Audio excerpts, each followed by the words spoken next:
Question number 9 is, bearing in mind that the temperatures of a heat pump are lower than those of a boiler, am I going to need to change all the radiators in my house? And let me try and debunk that myth just a little bit. When your gas central heating system was installed originally, the heating engineer will have designed your radiators to run at something like 70 degrees centigrade. So the water comes out your boiler at 70, into the radiators, and probably leaves the radiators 10 or 15, maybe 20 degrees colder. So in at 70, out at 50. And you'll know this when you feel the rads are very, very, very hot to the touch.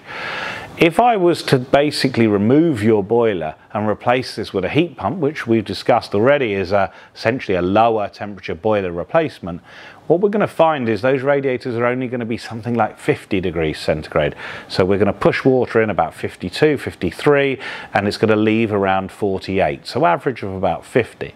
It doesn't take a genius to work out that if the radiator is not as hot, it's going to take longer to heat the room up. And if it's really, really cold outside and you need lots and lots of heat, the problem with dropping the temperature is the radiator essentially physically shrinks in size.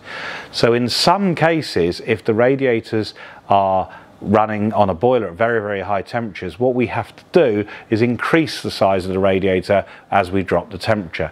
So over the last 10 or 15 years, it's been very common that you might be asked to take your single radiators and increase them to doubles. Sometimes they get physically longer or higher. Not all of them, but some of them will need replacing. But there is a bit of a move at the moment towards higher and higher temperature heat pumps. So where customers really, really don't want to change their radiators, especially if they have designer or cast iron radiators, which are very, very expensive, what we can do now is start supplying you with heat pumps that run much, much closer to the temperature a boiler would run at.